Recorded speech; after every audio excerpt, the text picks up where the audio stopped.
안녕하세요. 저는 조지 워싱턴 대학교 군사학과에서 30년 동안 교수로 일하고 있는 마이클 브라운이라고 합니다.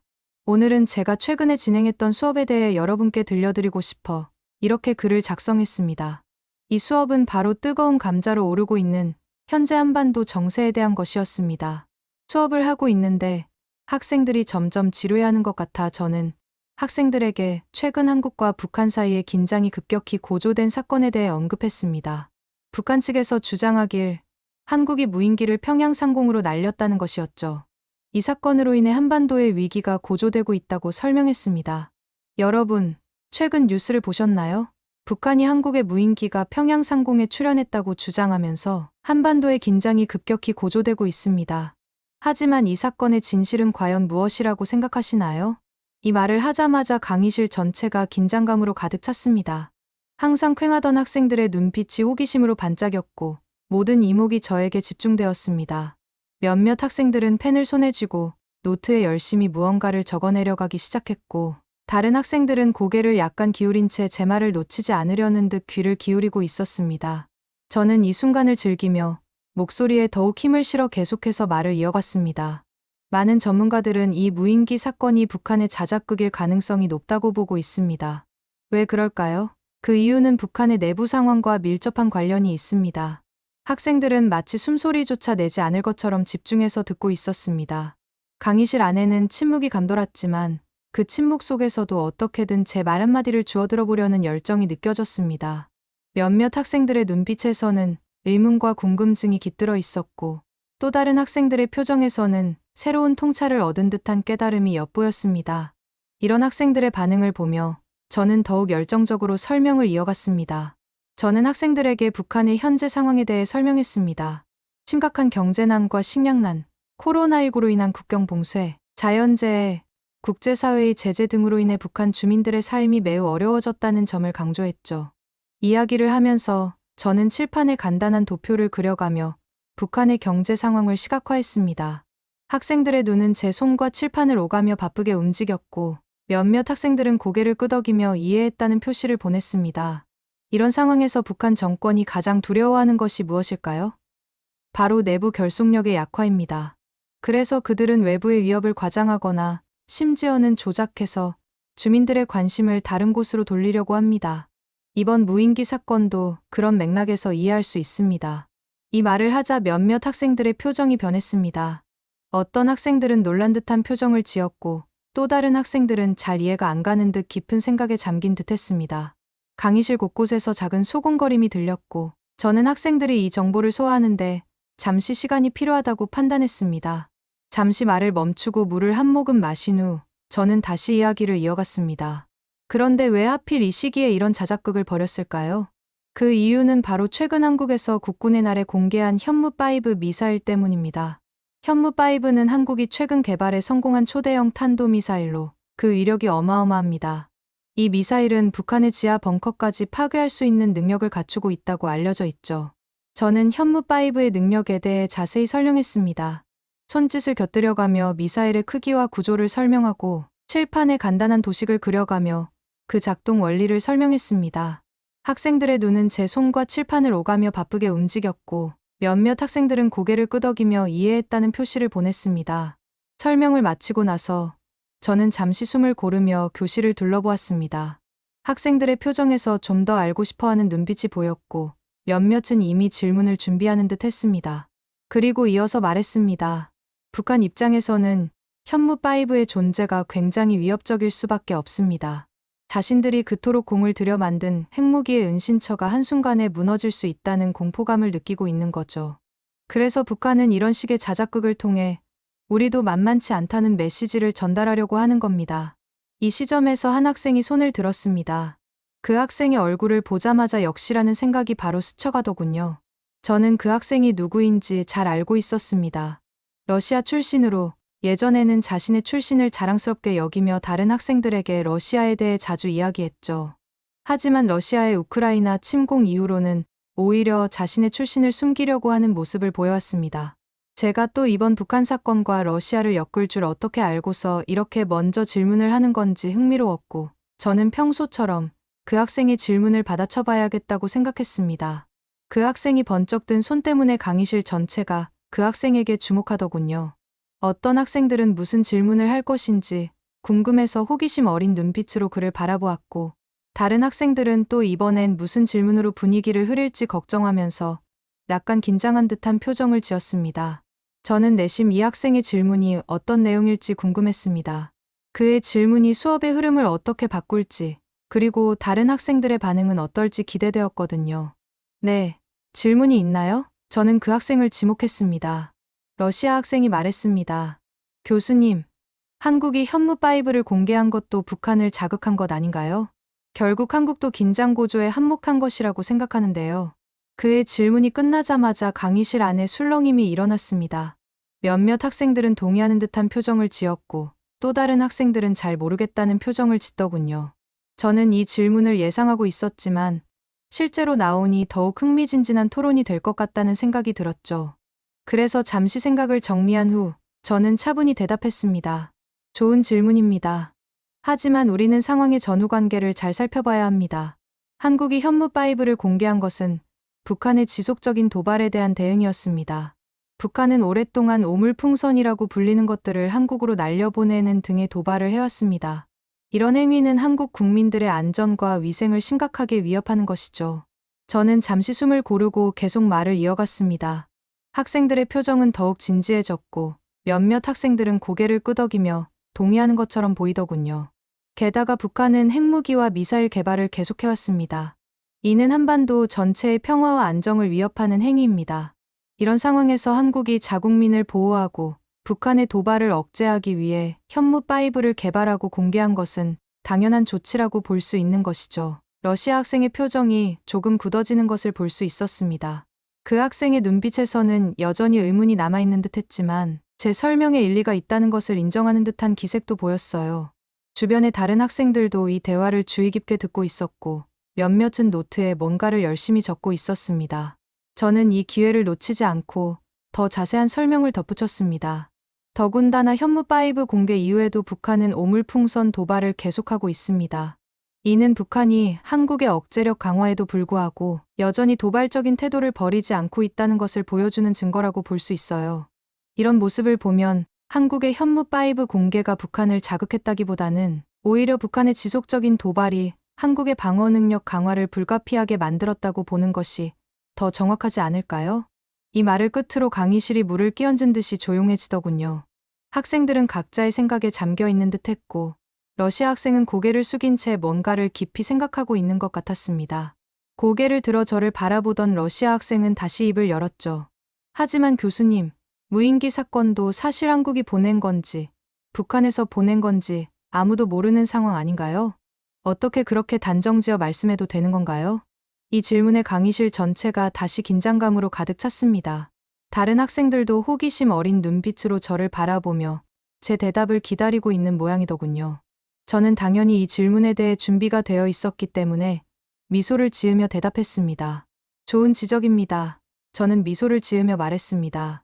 하지만 이 사건을 자세히 들여다보면 북한의 자작극일 가능성이 매우 높다는 것을 알 수 있죠. 저는 잠시 강단을 천천히 걸으며 학생들의 눈을 마주쳤습니다. 모든 학생들의 시선이 저에게 고정되어 있었고 눈빛에서는 강한 호기심이 느껴졌죠. 먼저 북한이 공개한 무인기 사진을 보세요. 저는 프로젝터를 켜고 사진을 띄웠습니다. 이 무인기의 형태가 어떻게 보이나요? 한국군의 첨단 무인기와는 거리가 멀어 보이지 않나요? 학생들이 고개를 끄덕이는 것이 보였습니다. 저는 계속해서 설명했습니다. 이 무인기는 마치 누군가가 3D 프린터로 급하게 만든 것 같은 모습입니다. 동체의 불규칙한 표면, 날개의 어색한 각도, 전문가들은 이 무인기가 실제로 비행이 가능할지조차 의문을 제기하고 있습니다. 강의실에서 술렁임이 일었습니다. 러시아 학생의 얼굴에 의구심이 스쳐 지나가는 것을 볼 수 있었습니다. 그리고 생각해보세요. 저는 목소리에 힘을 주며 말했습니다. 이 작은 무인기가 한국의 첨단 방공망을 뚫고 평양까지 날아갔다고요. 한국군의 레이더망, 대공 방어 체계를 모두 피해서요. 이는 마치 모기가 철벽을 뚫고 지나간다고 주장하는 것과 다름없습니다. 학생들 사이에서 작은 웃음소리가 들렸습니다. 심지어 러시아 학생의 입가에도 웃음기가 보이더군요. 게다가 북한이 공개한 대북전단의 내용을 보세요. 저는 다른 슬라이드를 보여주었습니다. 실제 대북 전단은 북한 주민들의 마음을 흔들 수 있는 강력하고 구체적인 메시지를 담고 있습니다. 하지만 이것들은 어떤가요? 마치 초등학생이 쓴 것 같은 모호하고 약한 내용 아닌가요? 러시아 학생이 고개를 갸웃거리며 주의 깊게 슬라이드를 살펴보고 있었습니다. 그리고 타이밍을 생각해 보세요. 저는 강의실을 천천히 걸으며 말했습니다. 평양상공에서, 그것도 김정은의 집무실 바로 위에서 저게 발견되었다고요? 이건 마치 모두 짜고 친 것 같은 일들 같지 않나요? 학생들의 눈이 커지는 것을 볼 수 있었습니다. 대부분의 학생들이 수긍하는 것 같은 모습이었죠. 마지막으로 북한의 반응을 보세요. 저는 목소리를 낮추며 말했습니다. 여러분이 만약 적국의 무인기가 수도 상공을 날아다녔다는 사실을 알았다면 어떻게 하겠습니까? 분노하지 않겠어요? 즉각적인 군사 대응이나 강력한 항의 성명을 내지 않겠어요? 하지만 북한은 며칠 동안이나 놀라울 정도로 조용했습니다. 강의실은 깊은 침묵에 빠졌습니다. 학생들의 눈에서 새로운 깨달음의 빛이 보였습니다. 이 모든 것을 종합해 볼 때 저는 천천히 말을 마무리했습니다. 이 사건이 북한의 자작극일 가능성이 매우 높다고 볼 수밖에 없습니다. 물론 100% 확신할 순 없지만 증거만 보더라도 북한의 소행이라는 합리적인 추측이 가능하죠. 그때 교실 뒤쪽에서 또 다른 학생이 손을 들었습니다. 중국 학생이었죠. 이 학생은 평소에도 한국 관련 주제가 나오면 항상 가만히 있지 않고 꼭 딴지 걸듯이 의견을 내곤 했습니다. 중국 학생의 얼굴에는 뭔가 말하고 싶은 욕구가 가득 차 있더라고요.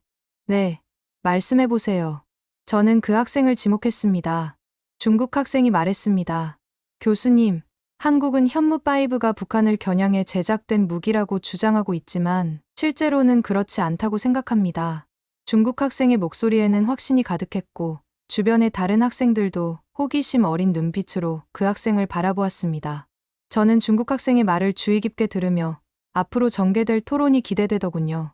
현무5의 탄두 무게를 1톤으로 줄이면 사거리가 3,000에서 5,500km로 늘어나 중국 영토의 절반 이상이 사정거리 안에 들어갑니다. 북한을 타격하려면 900km 정도면 충분한데 이렇게 긴 사정거리의 미사일을 만든 것은 사실상 중국과 러시아를 겨냥한 것 아닌가요? 강의실 내부가 술렁이기 시작했습니다. 몇몇 학생들은 동의하는 듯한 표정을 지었고 또 다른 학생들은 의문스러운 표정을 지었습니다. 중국 학생은 잠시 숨을 고르고 계속 말을 이어갔습니다. 오히려 한국이 이런 무기를 개발하고 공개함으로써 한반도의 군사적 긴장을 높이고 있는 것 아닌가요? 이건 중국 입장에서도 굉장히 불쾌한 사안입니다. 그의 말이 끝나자 강의실은 다시 한번 긴장감으로 가득 찼습니다. 모든 눈이 저를 향했고 학생들은 제 답변을 기다리고 있었습니다. 이 질문 역시 저는 예상하고 있었습니다. 그래서 잠시 생각을 정리한 후 대답했죠. 학생의 관점도 이해합니다. 하지만 우리는 한국의 입장에서 생각해 볼 필요가 있습니다. 저는 천천히 강단을 걸으며 말했습니다. 한국은 지금 여러 방면에서 심각한 위협에 직면해 있습니다. 저는 잠시 멈추고 중국 학생을 바라보았습니다. 찔리는 게 있는 모양인지 괜히 긴장하고 있더군요. 먼저 북한의 핵 위협은 말할 것도 없죠. 하지만 그게 전부가 아닙니다. 중국으로부터의 위협도 만만치 않으니까요. 이때 중국 학생의 눈이 커졌지만 저는 개의치 않고 계속해서 설명했습니다. 틈만 나면 한국의 해양 주권을 위협하는 불법 어선 문제는 빙산의 일각에 불과합니다. 중국은 사드 배치 문제로 한국에 경제 보복을 가했고 한한령을 통해 문화 콘텐츠 수출을 제한했죠. 심지어 역사마저 왜곡하고 있습니다. 동북공정을 통해 고구려와 발해를 중국 역사로 편입시키려 하고 있어요. 강의실 전체가 숨죽인 채 듣고 있었습니다. 중국 학생의 얼굴이 점점 붉어지는 것이 보이더군요. 더 나아가 김치, 한복과 같은 한국의 전통 문화를 중국 것이라고 주장하기도 합니다. 이런 문화적 강탈은 한국과의 정체성을 위협하는 심각한 문제라고 볼 수 있죠. 중국 학생이 고개를 숙이기 시작했습니다. 중국 학생의 표정에서 부끄러움이 잘 드러나 있었죠. 이런 상황에서 한국이 할 수 있는 선택은 무엇일까요? 바로 현무5와 같은 재래식 무기를 개발하는 것입니다. 이는 단순히 북한만을 겨냥한 것이 아닙니다. 복잡한 동아시아 정세 속에서 자국을 지키기 위한 불가피한 선택인 거죠. 저는 잠시 멈추고 학생들의 반응을 살폈습니다.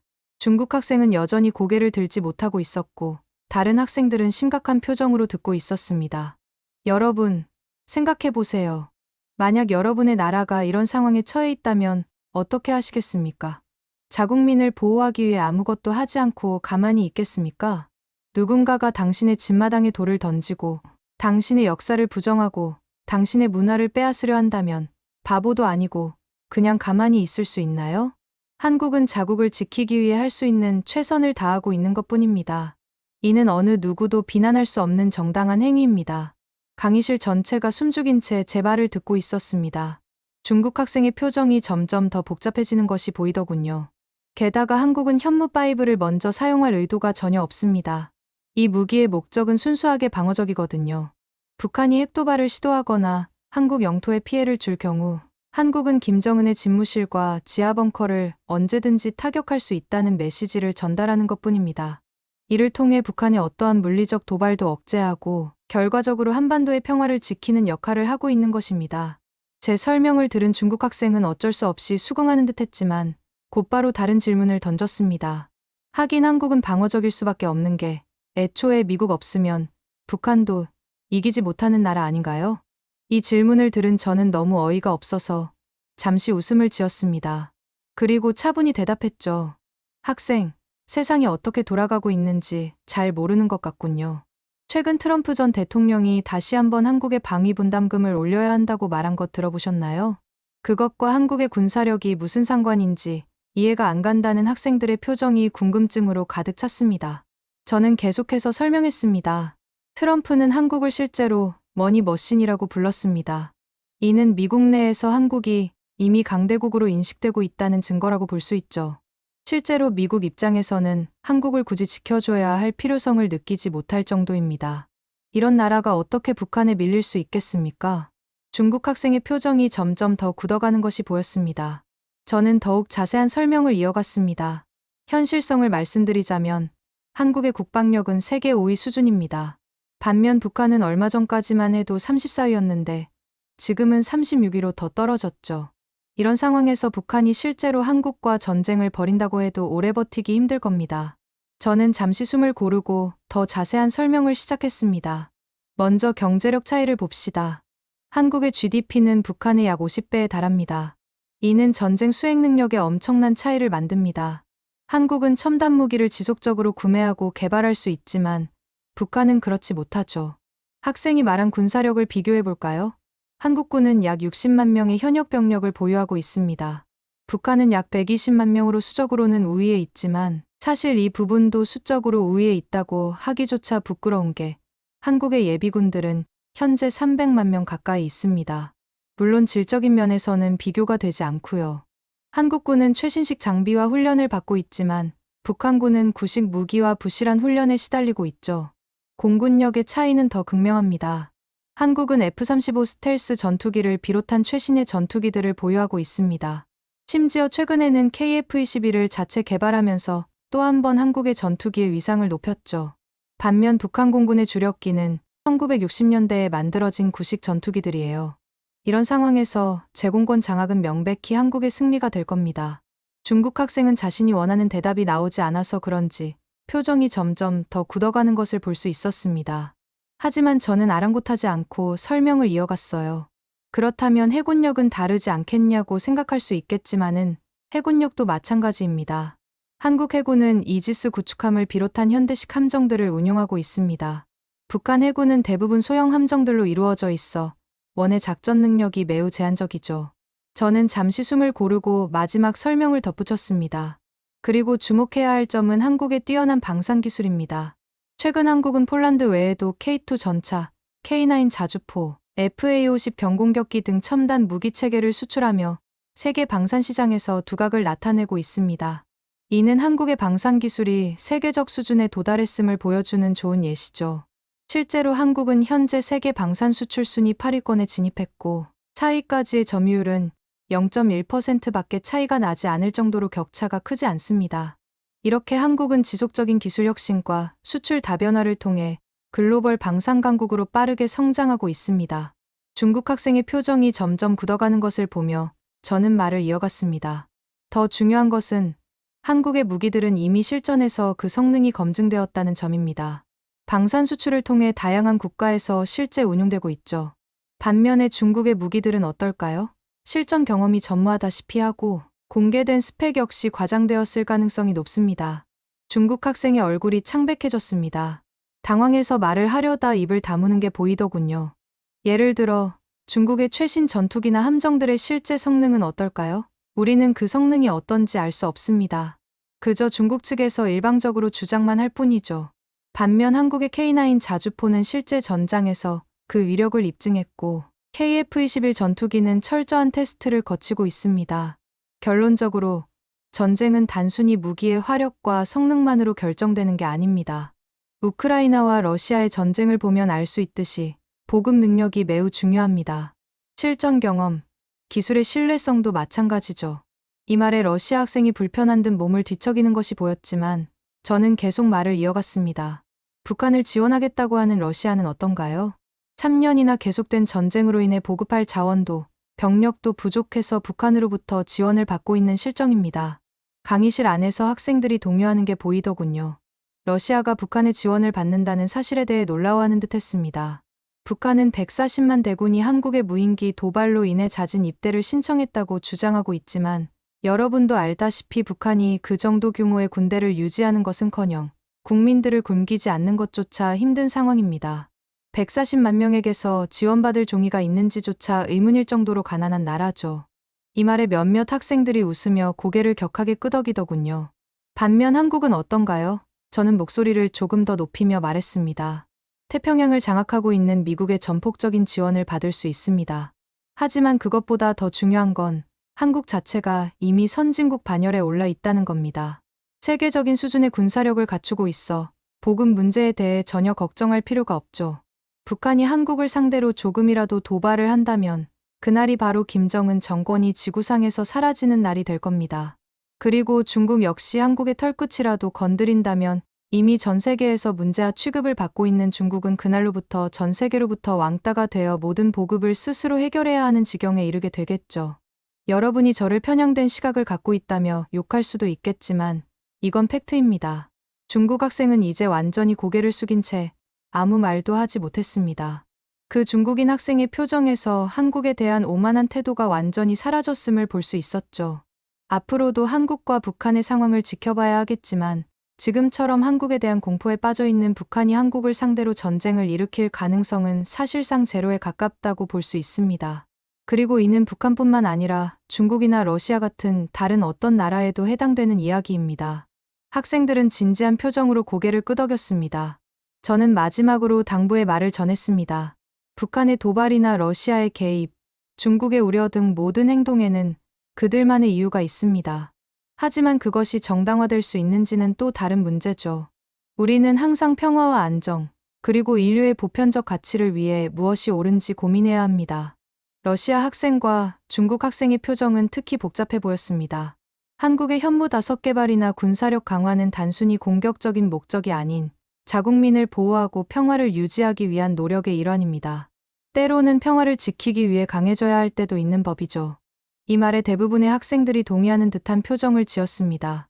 끝으로 저는 여러분들이 앞으로 군사 전략가나 정책 입안자가 된다면 이런 복잡한 상황에서 현명한 판단을 내려야 할 때가 올 겁니다. 오늘의 토론이 여러분에게 좋은 경험이 되었기를 바랍니다. 라고 말하면서 수업을 마무리했습니다. 물론 앞으로도 한국뿐만 아니라 미국도 한국과 북한의 상황을 주시해야 한다고 생각합니다.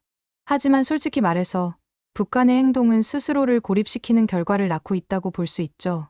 북한의 지속적인 도발과 폐쇄적인 정책은 제발 자기 나라 좀 그만 건드리라고 격하게 말하는 꼴이기도 하고요. 북한이 선택한 이런 고립주의적 노선이 과연 그들의 국가 발전에 도움이 되는 선택이라고 생각하지는 않지만 경제 제재, 국제사회와의 단절, 그리고 자국민의 고통 등을 감수하면서까지 현재의 정책을 고수하는 것이 북한에게 어떤 이익을 가져다 주는지 의문입니다. 결국 북한의 진정한 발전과 번영은 개방과 국제사회와의 협력을 통해서만 가능할 것이라고 생각하지만 그러지 않을 테니 앞으로도 이렇게 홀로 발전 없는 나라로 굳어질 거라고 생각합니다. 여러분은 이런 북한에 대해 어떻게 생각하시나요? 오늘의 사연은 어떠셨나요? 오늘의 사연이 마음에 드셨다면 좋아요만 한번 눌러주세요.